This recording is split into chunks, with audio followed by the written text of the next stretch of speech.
Okay, we are live for Spotlight Sunday, our very first one with Rosie the Writerer, which is such a fun name, by the way.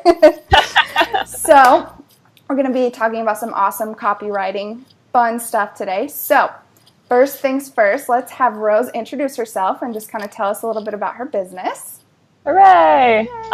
So, my name is Rose. My last name is Womelsdorf, which sounds like a Harry Potter character or something, so I had to find like a stickier business name, like something that would stick in people's minds a little better. So, I'm a real fan of puns, so here we are. And then my business is copywriting. I love bringing personality-packed, fun stuff to brand messaging in general. Just because I, at my core, am a lighthearted entertainer kind of person. I was speaking with a friend a couple months ago, and she was like, "Who are your ideal clients?" And I was like, "I don't know, people like this." So, that's what I resonate with, and that's where I'm coming from. I guess if you want to go into like my bigger why, I really, providing for my family is important to me. So, and having the flexibility to spend time with family is really important to me. So I've got the whole like big picture thing. I got like the funny stuff over here, and then the like heart driven, like heart centered. I know that's like a really popular cliche, but anyway. But hey, if it fits. Yeah. But anyway, so that's a little bit about me. And then today we're going to talk a little bit about a pricing page that I literally looked for on Upwork today because nobody submitted copy to be critiqued or to be polished, rather. So we're going to be looking at that. And then we're just going to rattle off a couple of writing tips. So Brooke, if you wouldn't mind grabbing that page that I found. Cool. Okay. Can you see it? Can I?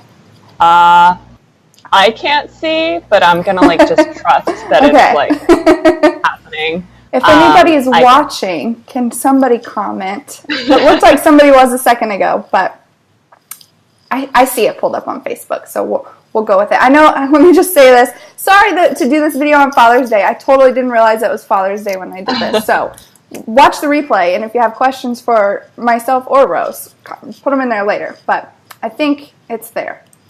Yeah. So as you might be able to see, this is pretty bare bones. It's literally just a website. It says, "Congratulations, you're approved," and it's a pricing table. For some context, this I stumbled upon because I was like, oh crap, last minute, we need to find some copy to polish.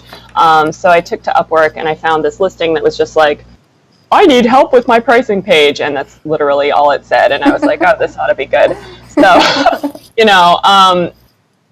there are a couple of things that jump out at me right away about this. First of all, consider a different headline, maybe.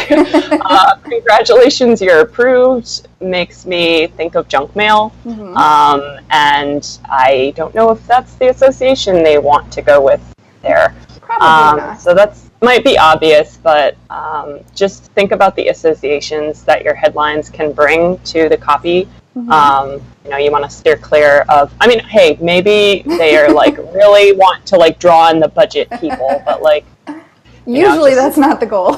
Be mindful of the other associations that your copy might have in people's minds. Next, there's some wonkiness going on with the pricing table. I don't know if you can see down in the lower left-hand, or rather, just one of the fields that says access to a private members only Facebook page. I don't know if it did it on your page or on your web browser, rather. But on mine, page is on a different line, and so it is it on? Yep, it's like that. Yep. So they're so so that messes up the alignment with the rest of the table. You can see that the little check marks line up and then they don't, and then they're kind of like halfway. So, I mean, design is important. Yeah, design is important. If you're constrained by design, it's always better to like use less words. Well, as a rule, it's better to use less words to say what you need to say, but especially in cases like this where it's like, Anyway, so just a quick fix there. Next, I would say get some testimonials on this page, and that feeds into my next point. This pricing page ideally should have certain elements of a sales page to it. So right now, it's literally just prices and features, and that's it, and like little check marks. So, I mean, we want to think of this as like part of a sales funnel. You don't want your prospect to get all the way to the pricing page and then say to themselves, oh, gee, I have a question about like what this one feature is, and like click their merry way off to the FAQ page. Right. So like they're like this close to buying in at this point. So you want to, I mean, even if you do it elsewhere on your site, or like you have a different sales, well, I don't know, I guess just treat it more like a sales page, I would say to this person.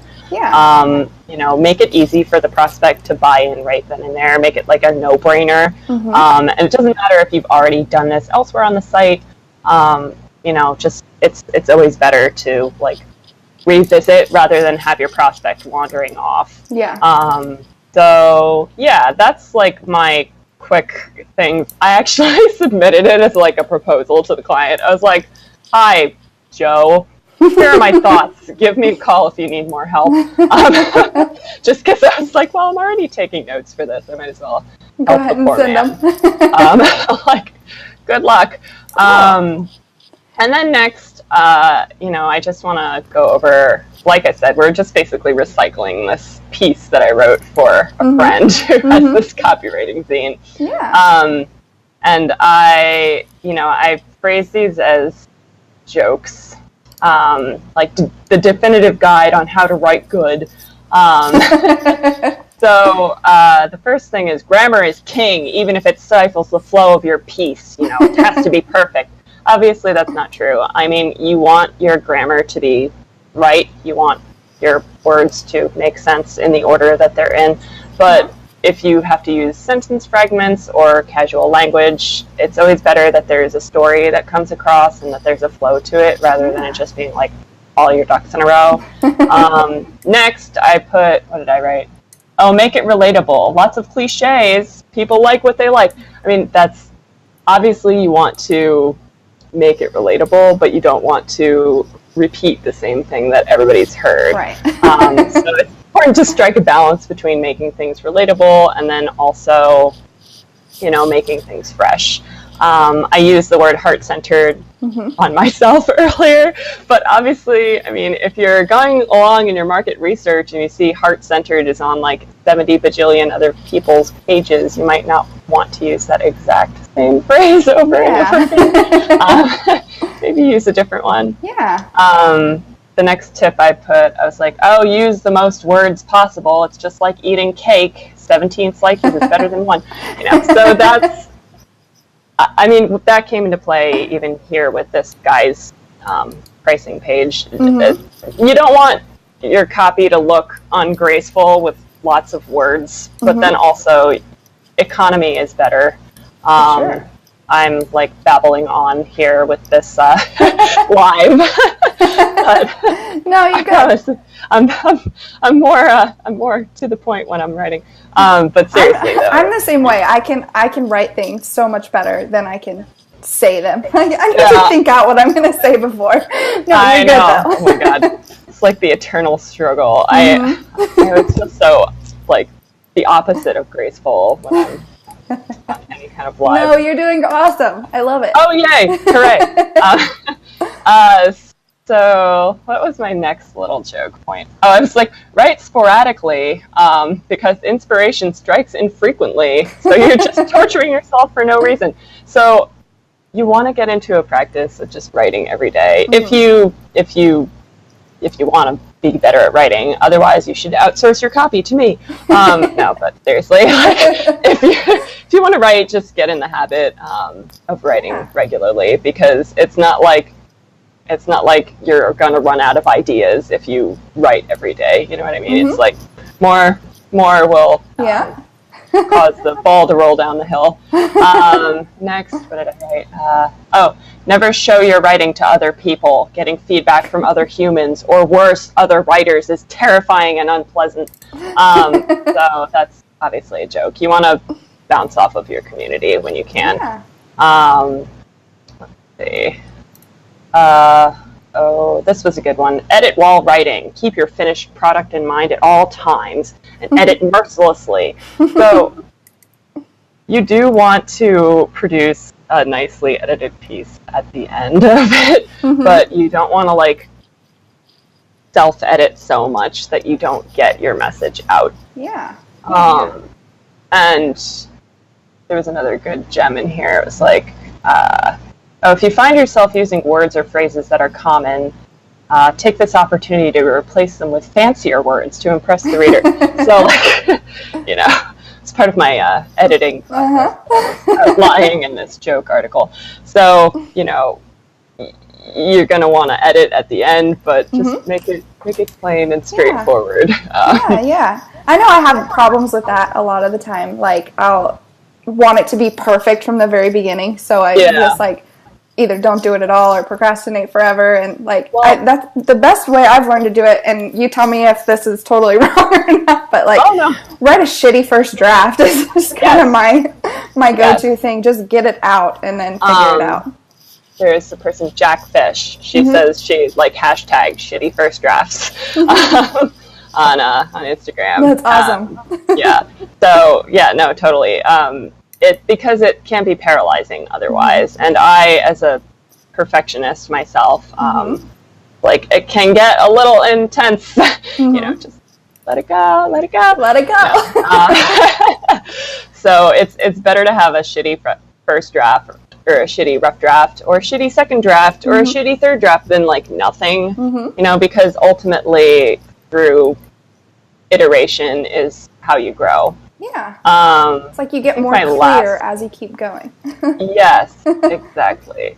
My last joke tip in this was like, avoid reading. Reserve your limited mental energy for writing. So that's not true.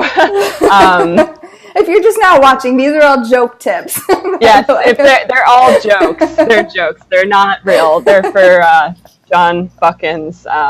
He's got a humor copywriting zine that he's working on. So I wrote a guide for how to write, but it's just all wrong. So you should definitely read widely if you want to become a better writer. I don't know if you can tell, I've got like books on books on books behind me. I've got shelves. So, watching Beauty and the Beast as a little kid, I was just like, if only I had a library like that. Forget the prince and the castle. I'll take that library. But reading can only help your writing. And that puts us at 13 minutes of me chatting away. That's awesome. It's perfect. Nobody wants to watch super long videos anyway. Like, that's one of the things I talk about a lot with branding. Like, it's better to be like super clear and get your message across than ramble on. So, and I think you covered a lot of that same exact stuff with copywriting, because it's just as important there. Like, get your point across concisely, clearly. You don't need anything more. I love it. All right. Cool. Okay. Thanks for having me. Yes, thank you so much. So if you guys do need help copywriting for real, you should definitely check out Rose's website, because it's hilarious. It's awesome. So next Spotlight Sunday, next week, I forget who it is. Somebody awesome, I'm sure. And we will talk again soon. So you guys have a good rest of your Sunday. Happy Father's Day to any fathers.